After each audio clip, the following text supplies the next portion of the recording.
Pourquoi le stress nous empêche de maigrir? J'interviewe Marie Lint, psychologue, et j'en profite aussi pour lui poser une ou deux petites questions concernant l'alimentation intuitive et la faim émotionnelle.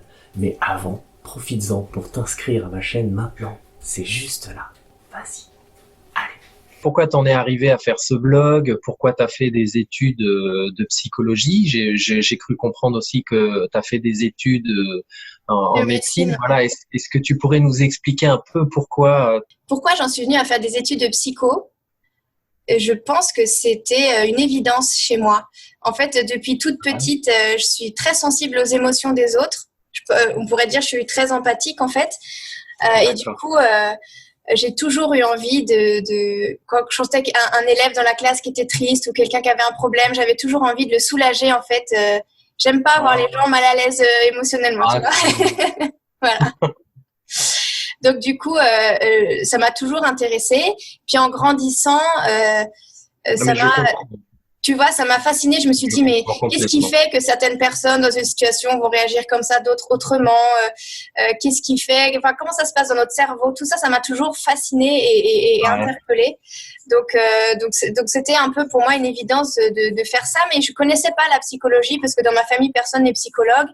Donc, je connaissais pas vraiment ça. Et c'était un jour en terminale, alors que je me disais, qu'est-ce que je vais faire? Mes parents qui se disaient, qu'est-ce qu'on va faire d'elle? Je pose cette question-là. Bah oui, parce qu'en fait, j'aime tellement de trucs qu'on savait pas trop comment m'orienter, en fait. Et puis, tout bêtement, en lisant un Agatha Christie, là, j'ai eu un déclic. Et c'était assez drôle. Un des personnages de ce roman, c'était un psy, justement. Et grâce à ses capacités, il arrivait à analyser ils étaient tous sur un bateau et il analysait tous les personnages, tout leur comportement, ce qui se passait et leur profil psychopathologique, on va dire. Et grâce à ça, il a découvert le meurtrier. Donc, rien à voir avec la psychologie en soi. Mais alors moi, j'ai eu un déclic. Je me suis dit, ah, mais c'est ça. Mais s'il y a un métier qui existe et dans lequel on analyse la psychologie des gens, c'est ça que je veux faire en fait. C'était un peu une évidence. J'ai débarqué en pyjama avec mon livre dans la main. J'ai dit à mes parents, ça y est, je sais ce que je veux faire. Je vais étudier la psychologie. Et là, mes parents ont tiré une tête d'enterrement. Et t'avais quel âge? Bah, j'étais en terminale, j'avais 17 ans. D'accord. Voilà. Ah oui, terminal, ouais, il était temps. Quoi, enfin. Ouais, il était temps, ouais. Et du coup, mes parents ont tiré, j'ai vu qu'ils ont fait une tête bizarre et je me suis dit, oups, j'ai dit une bêtise, mais je ne savais pas trop pourquoi. Et en fait, mes parents, ils sont très cartésiens et surtout, pour eux, le métier le plus génial, c'est la médecine, en fait. Donc, quand j'ai dit ça, je pense que pour eux, psycho, c'était un peu le truc dans lequel tu n'as pas de débouché. Très peu, ce qui n'est pas faux non plus, mais voilà, c'était difficile. Ils se sont dit, oh là là, c'est un truc de bonne femme, c'est pas un truc sérieux, machin. Bon, je pense qu'ils se sont dit un peu tout ça et ils m'ont dit, non, en fait, si tu t'intéresses à la psychologie, d'accord, mais il vaut mieux que tu fasses médecine et tu feras psychiatrie. Et tu sais, moi, sur le moment, j'avais 17 ans, je me connaissais pas encore super bien. Mes parents, je leur faisais vraiment confiance, donc je me suis dit, bah, pourquoi pas, je vais faire médecine. Mais en fait, moi, j'étais pas du tout une scientifique, je faisais même pas un bac S à l'époque. Et je me suis dit, bon, je leur fais confiance. Alors, je me suis inscrite à la fac de médecine. Gentil, d'accord. Ouais, gentil. Ouais, j'étais sympa, en fait. Et donc, j'ai raté la première année, j'ai recommencé une deuxième année. Là, j'ai réussi. Donc, j'ai continué les études de médecine. Mais plus ça avançait, plus je me suis rendu compte que non, en fait, c'était pas du tout fait pour moi. Quand tu es médecin, tu es dans un rôle où tu dois toujours savoir, en fait. Tu dois pas trop avoir de doutes. Tu dois poser ton diagnostic et ensuite, tu dis aux gens, voilà ce que vous faites. D'ailleurs, ça s'appelle une ordonnance. Et le côté donner des ordres, c'est pas trop dans ma personnalité. Ah oui, tu as raison, j'avais jamais remarqué. Oui. Ouais. Et donc, j'étais hyper mal à l'aise avec ça. J'étais trop mal à l'aise. Je me suis dit, non, moi, en fait, ce que je veux, c'est aider les gens à trouver leur propre solution. Je pense que chacun a sa solution en soi et je veux juste accompagner les gens, les guider, mais je veux pas leur dire ce qu'ils doivent faire parce que ça me mettait mal à l'aise. Donc, au bout de 5 ans d'études de médecine, ce qui m'a fallu un peu le temps. Donc, à la fin de la 5e année. 5 ans, d'accord. Ouais. À la fin de la 5e année, j'étais mal. J'étais en burn-out. J'étais presque en profonde dépression. En fait, j'étais très mal. Ça coïncidait pas ce que tes parents te demandaient et ton envie à toi, ton envie de faire de la psycho était toujours présente. Enfin. Oui, parce que j'étais hyper malheureuse en médecine. C'était hyper stressant pour moi parce que justement, on a parlé du stress et moi, je fais partie vraiment de la catégorie des gens hyper sensibles au stress. Et donc, quand on me mettait dans les urgences avec le bip qui pouvait sonner à tout instant, il fallait monter dans l'ambulance, tu vois, les trucs comme ça, moi, ça m'a hyper stressée. donc j'étais pas bien du tout et j'ai fait vraiment un burn-out de ces études. J'ai dit à mes parents, là, ça va pas, je vais pas bien, il faut que je fasse une pause, il faut que je réfléchisse. Et à ce moment-là, il m'est arrivé, comme toi, tu as dit, tu as vécu un deuil assez dramatique. Moi aussi, j'ai vécu un deuil aussi dramatique à ce moment-là, où je me rendais à un mariage avec ma cousine et il y a eu un accident de voiture. Et ma cousine, elle est morte quelques heures plus tard, en fait. C'était assez dramatique. C'est violent, ouais. Ouais, c'était assez violent. Et là, moi, ça m'a fait un choc, mais carrément, vraiment un énorme choc. Et là, je me suis dit, mais j'étais juste là, j'aurais pu mourir, je suis pas morte. Ma cousine, elle est morte. On avait le même âge. Qu'est-ce qui se passe? Pourquoi je suis encore en vie, en fait? J'avais besoin de donner du sens à cette situation. Et moi, le sens que j'y ai vu, c'est que la vie me donne une seconde chance, en fait. Je me suis dit, d'accord. Moi, je suis encore en vie. C'est pas pour continuer à vivre comme maintenant en étant en burn-out et en étant dépressive, parce que la vie a sûrement plus à m'offrir. Je suis toujours là, j'ai cette seconde chance et je veux pas gâcher cette seconde chance. Donc là, ça a été pour moi le déclic, le coup de pied aux fesses où je me suis dit, ok, j'arrête ces études, je suis vraiment pas heureuse et je fais ce que j'ai toujours voulu faire, fac de psycho. Et donc là, assez rapidement, j'ai quitté mes études de médecine et je me suis inscrite en fac de psycho. Ça s'est fait comme ça, en fait. D'accord. Voilà, c'est comme ça que je suis venue à la psychologie après tous ces... Et donc, t'as passé ton diplôme, tout s'est bien passé. Ouais, j'ai continué mes études de psycho, tout s'est bien passé. Et j'ai rencontré donc Joseph, avec qui je suis mariée, qui est autrichien. Et là, c'était la question, qu'est-ce qu'on fait? Tu vis en Autriche, toi, oui. Oui, et donc finalement, comme lui avait un travail ici, on est allé en Autriche. J'ai continué mes études quelque temps par correspondance. Ensuite, on a eu des enfants, donc j'y allais de temps en temps passer les examens avec mon ventre de femme enceinte ou avec Elisa que j'allaitais entre deux sessions d'examen. C'était un peu chaotique, mais bon, voilà, c'était l'aventure. Ouais. Donc moi, j'ai beaucoup d'anecdotes aussi avec mes enfants comme ça. Ouais, et c'est sympa en fait. Ouais, c'est très sympa, très sympa. Mais c'est sympa. Ouais. Et du coup, voilà. Et donc, ensuite, il m'est arrivé encore un nouveau truc, c'est que quand j'ai fini tout ça, je suis allée me renseigner à la fac de psycho, donc à Vienne, là où j'habite. Et ils m'ont dit, mais en fait, votre diplôme français est pas reconnu chez nous. Ouais, c'était l'horreur parce que je me suis dit, ah non, j'ai déjà fait médecine, j'arrête, je recommence à zéro. Là, il faut encore que je recommence à zéro. Donc là, c'était un peu difficile. Et donc, pour la faire courte, j'ai trouvé un job alimentaire entre-temps que je fais toujours un petit peu à mi-temps. Mais du coup, je me suis dit, zut, la psycho, c'est vraiment ma passion. Je veux le faire depuis le début. J'ai eu assez de bâtons dans les roues comme ça. C'est ça que je veux faire. Donc, comment je vais faire? Et c'est là où je suis tombée sur Olivier Roland. Et c'est lui qui m'a inspiré l'idée de faire un blog, en fait, parce que j'avais pas du tout l'idée avant. J'aurais jamais pensé, en fait. Et je me suis dit, mais ça, c'est génial parce que je peux le faire dans ma langue maternelle, même si j'habite à l'étranger. Je peux toucher les gens en France, même si j'habite pas en France. Et je peux faire la psycho, je peux faire ce que je veux et c'est génial. Donc, je peux vraiment aider les gens. Je peux faire tout ce que je voulais faire, en fait. Yes. Voilà, donc ça, c'était génial. Et donc là, c'est super. Donc, je remercie Olivier Roland pour cette découverte. Non, mais vraiment, ça a été super. Voilà. Donc voilà comment j'en suis venue à créer un blog. Qu'est-ce que c'est que l'alimentation intuitive? C'est quelque chose que j'ai découvert il y a 1 an et demi, 2 ans à peu près. Et en fait, l'alimentation intuitive, c'est, moi j'aime bien dire que c'est une espèce d'écologie pour son corps. Comme on est écologique avec la nature, on va essayer de respecter le rythme des saisons, on va essayer de pas produire trop de déchets, on va essayer de recycler, voilà, on va essayer de respecter la nature et de l'écouter. En fait, c'est le même principe mais pour ton corps. Donc, tu vas essayer d'avoir des comportements alimentaires qui sont le plus écologiques possible pour ton corps. Donc, tu vas écouter ses rythmes, tu vas essayer de te mettre à l'écoute de ses besoins et lui fournir les aliments dont il a besoin. Donc, ça passe énormément par réapprendre à écouter son corps, en fait.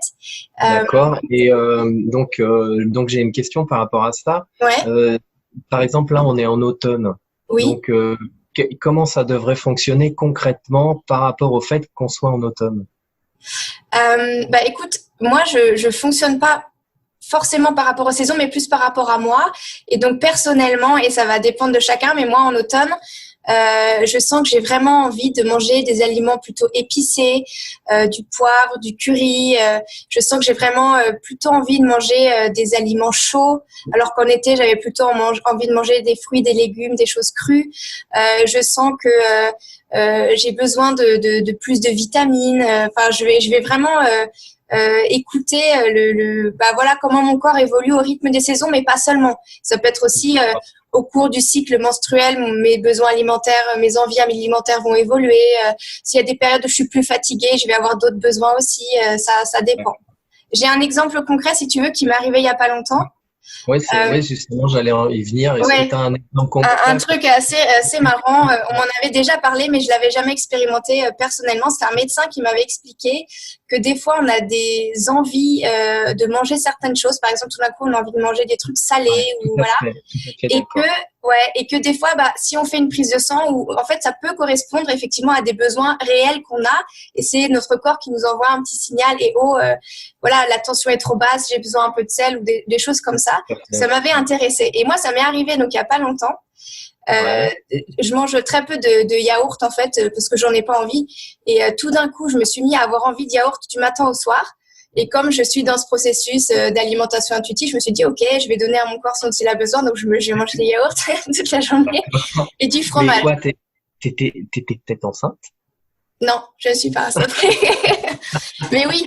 Et donc, je me suis dit, wow, c'est marrant, mais je ne me suis pas posé plus de questions. Je me suis dit, OK, bon, je mange mes yaourts et c'est tout. Et il se trouve qu'à ce moment-là, j'avais une fois par an, je fais toujours une prise de sang de contrôle où je check un peu tout. Je suis allée chez le médecin et puis elle me dit, oh là là, votre taux de calcium est vachement bas, il faudrait que vous mangiez des produits laitiers. Et je me suis dit, mais c'est marrant parce que depuis 3 semaines, j'ai envie de produits laitiers de fou. Alors, la question justement que par rapport à ce que tu es en train de me dire. Ouais. Salut. Ça y est, mon fils est parti, il me fait coucou, au revoir. Salut. Salut. Donc, la question que j'ai envie de te poser, c'est comment t'en es arrivé à être en capacité en fin de compte, d'écouter tes envies, comme cet exemple que tu viens de nous donner, parce que nous, ce qu'on connaît plus particulièrement dans ce genre de situation, c'est par exemple, on dit souvent la phrase fatidique, Madame est enceinte, elle a envie de fraises, voilà, et il faut s'exécuter. Mais en fin de compte, quand je t'entends, je me dis, mais c'est pas une question d'être enceinte. Finalement, c'est peut-être tout le monde a ça en fait. Capable, voilà, de faire ça tout le temps au quotidien, d'être en capacité d'écouter ses envies et de les assouvir en fin de compte, parce que ce que tu es en train de nous dire, c'est parce que le corps nous dit ce qu'on a besoin d'envie de manger. Il faut apprendre à l'écouter. Alors ma question, c'est comment tu as fait pour apprendre à écouter ton corps, parce que pour réussir à manger ces yaourts alors que tu n'avais jamais t'aimais pas manger de yaourt, ça a dû être quand même compliqué et difficile pour faire le pas. En fait, honnêtement, ça n'a pas été difficile parce que j'en avais envie. Donc, ça n'a pas été difficile. Mais par contre, je pense que la première étape pour moi, c'était déjà de prendre conscience que notre corps nous parle et que j'avais perdu cette capacité, mais comme beaucoup de gens en fait, parce qu'on n'est pas du tout habitué, et que la première chose, c'est comme tu dis, de faire confiance, de pas avoir peur, de sauter le pas et de faire confiance à son corps et de se dire, ok, si mon corps manifeste ça, je lui fais confiance. J'essaye pas de contrôler les choses mentalement en me disant oui, mais on m'a dit que les produits laitiers c'était pas bien, oui, mais si ou ça. Non, j'essaye vraiment de faire confiance à mon corps. Et ça, moi, c'est passé par le fait que j'ai pris conscience, on est comme des animaux et je me suis dit, aujourd'hui, on a des livres de diététique, on a des diététiciens, on a des messages de santé publique, donc on sait mentalement. Mais comment faisaient les gens avant? Comment faisaient les gens comment ils ont fait depuis toujours pour savoir? Ils ont fait intuitivement et comme les animaux qui vivent de manière sauvage dans la nature, ils sont pas en carence. Tu vois, parce que je me dis, ils ont peut-être ce même système. Et moi, ça m'a fascinée. Je me suis dit, waouh, mais c'est un truc super puissant. C'est comme si j'avais un pouvoir en moi que j'avais perdu et que j'allais redécouvrir en me remettant à l'écoute. Et la deuxième phase, c'est ensuite, je me suis dit, ok, d'accord, maintenant je fais confiance à mon corps, mais concrètement, comment je fais? Et là, j'ai suivi un coaching et j'ai suivi des cours pour justement apprendre parce que je pense toute seule, ça aurait été un peu difficile. Mais j'ai été accompagnée par un médecin allemand qui développe justement ça, qui travaille aussi avec l'alimentation intuitive. Et elle suit aussi des patients qui ont des troubles de comportement alimentaire et elle leur réapprend justement à se mettre à l'écoute. Mais finalement, bah tu vois, ça a pas été si difficile que ça. Je pense que c'est le premier pas qui est difficile. Ça t'a mis du temps? Non, en fait, curieusement, non. Ce qui a pris du temps, c'était plus de reconnaître ma faim, quand est-ce que j'avais vraiment faim, et de reconnaître la satiété. Ça, c'est encore plus difficile. De reconnaître que là, mon corps, il me signifie qu'il a assez et que j'ai pas besoin de manger plus. Ça, oui, d'accord. Ouais, ça, c'est les deux pendant. Et j'ai travaillé au milieu, c'est-à-dire quand j'ai faim. Maintenant, je me pose la question, ok, j'ai faim, donc mon corps a besoin d'énergie. Deuxième question, de quoi j'ai faim? Est-ce qu'il a besoin, tu vois, il a besoin de glucides? Est-ce qu'il a besoin de trucs salés? Est-ce qu'il a besoin de protéines? Et maintenant, je saurais pas le dire, mais ça a été juste en faisant l'exercice de faire le calme en moi et d'essayer vraiment j'ai visualisé des catégories d'aliments et je me suis sentie un petit peu salivée avec certaines images. Oui, et je me suis dit, les aliments. Ouais. Et en fait, alors vraiment curieusement en faisant ça, ça a été vraiment maintenant, je le fais sans réfléchir. Je me lève le matin et je me dis, ah tiens, j'ai envie de protéines, donc au lieu de prendre de la confiture, je vais prendre du fromage de chèvre sur mes tartines ou des trucs comme ça, tu vois. Avant, quand j'avais faim entre deux, je me disais toujours, bah j'ai faim, donc j'ai besoin d'énergie, donc je prends du pain. Mais après, je me sentais ballonnée, je me sentais pas bien. Maintenant, j'ai remarqué ça. Je remarque aussi l'effet que font certains aliments sur moi, et donc j'y fais attention ensuite. Maintenant, je sais par exemple quand j'ai faim, je me dis ah non tiens, j'ai envie d'un œuf, mais je le sais, c'est très clair, je le sens. Je sais pas, je le sens de quelque part dans ma bouche. Peut-être il y a des papilles qui s'activent. Je saurais pas dire exactement comment ça se passe. D'accord. Avec le temps, en fin de compte, tu affines ce pouvoir. Ouais, c'est ça. C'est ça, oui. Mais en fait, c'est assez fascinant parce que c'est comme si je déterrais un truc qui était là depuis toujours, qui est super ancien. Je me dis que ça doit être dans une partie du cerveau hyper profonde parce qu'on a ça depuis toujours, depuis les temps préhistoriques. Et c'est assez fascinant, comme une archéologue en fait, qui retrouve des vieux trésors enfouis, quoi. Ouais, c'est une idée moi aussi que je trouve passionnante, que j'apprends aussi à utiliser. Bon, j'en suis peut-être pas aussi loin que toi, mais je comprends complètement cette importance de cet apprentissage. Ok. Alors donc, écoute, merci pour cette question. J'ai une deuxième question qui concerne plus quelque chose que j'ai trouvé dans ton blog. Oui. Pourquoi le stress nous empêche de maigrir? Oui. Alors pourquoi je te pose cette question? C'est parce que le mot stress, c'est quand même quelque chose qui revient souvent auprès des personnes avec qui je discute à travers mon blog. Et donc je trouve que c'est un mot important et c'est quelque chose de très présent dans notre société actuelle. Donc déjà, comment j'en suis venue à m'intéresser à ça? C'est parce que moi j'ai eu du mal à perdre du poids à un moment donné dans ma vie. J'ai fait aussi un peu le yo-yo. Mais ce que j'arrivais pas, voilà, le truc classique. Ce que j'arrivais pas à comprendre, c'est que mes parents, ils sont tous les deux médecins dans ma famille. Il y a beaucoup de médecins. J'ai fait moi-même des études de médecine, donc je sais depuis le biberon ce qui est bon pour la santé, ce qu'il faut pas manger. Je le sais en fait.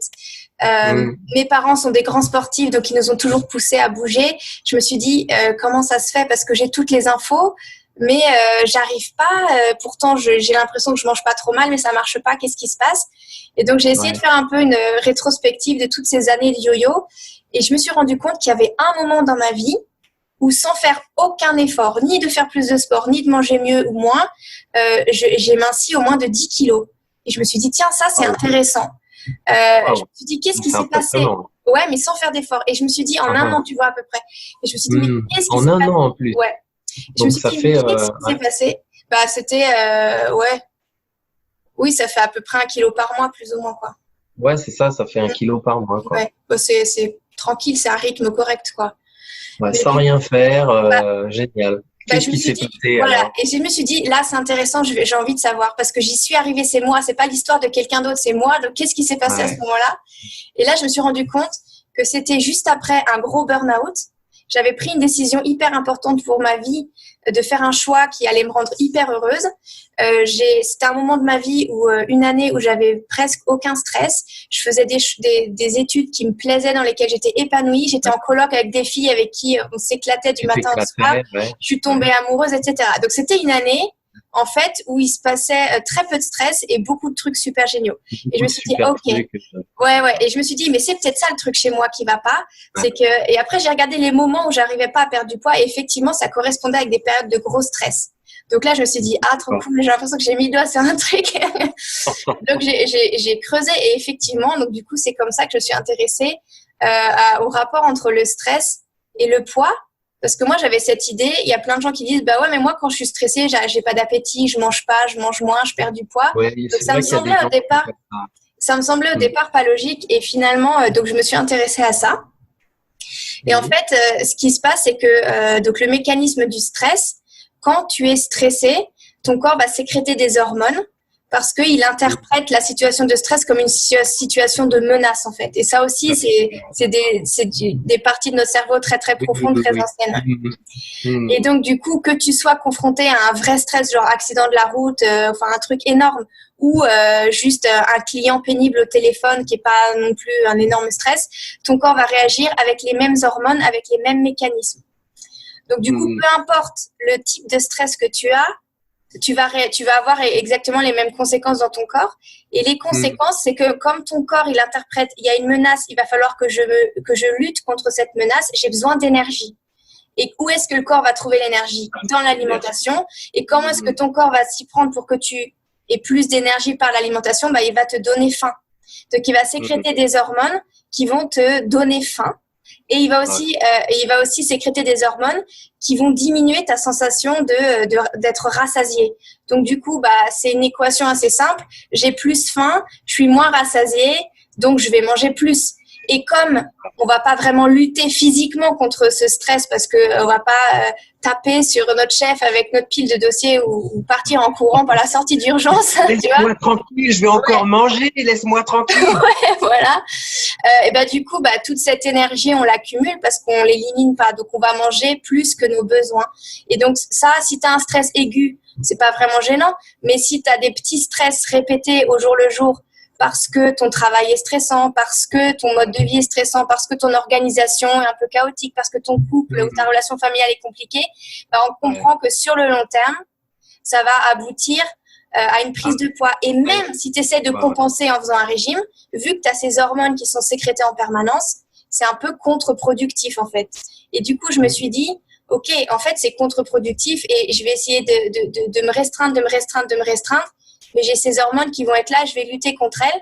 Donc, je vais plutôt agir contre la source qui sécrète ces hormones. Je vais essayer de me détendre. Et là, je pense que je vais avoir beaucoup plus d'outils en main pour arriver à maigrir beaucoup plus facilement, en fait.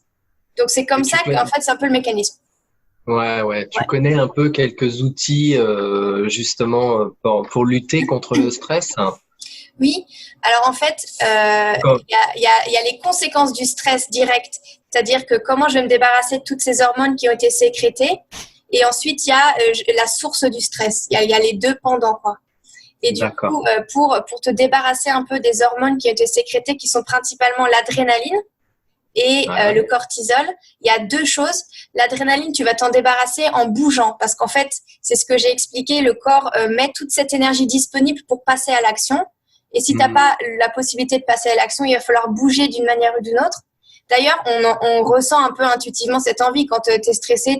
Moi, je bouge tout le temps mes pieds ou je triture mon stylo ou on marche, on fait les 100 pas dans la pièce, on se met à crier contre ses enfants. Enfin, on a une énergie qui a besoin de sortir. Donc là, activité physique. Donc soit à ce moment-là, tu sors, tu fais le tour du pâté de maison, tu mets la musique à fond dans ton salon, tu bouges ou tu prévois une séance de sport régulièrement. Ça va permettre d'éliminer cette adrénaline qui s'accumule. Et la deuxième hormone, c'est le cortisol. Et le cortisol, pour le faire diminuer, là, ça va être la détente physique. Donc là, il va falloir faire des activités qui vont plutôt être de l'ordre de la relaxation, de la méditation, des massages, tout ce qui va faire que tu vas te détendre dans ta tête, mais aussi dans ton corps. parce que quand tu es stressé, tes muscles, ils se préparent à l'action et ils sont un peu, comment on dit en français, tendus, un peu contractés.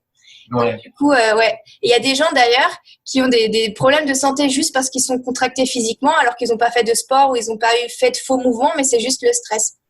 Donc, du coup, je pense associer, bouger, activité physique plus détente, ça, c'est l'idéal. Donc, par exemple, une séance de yoga et tu termines par 10 minutes de méditation. Ce genre de choses, c'est pas mal en fait. La méditation, ouais.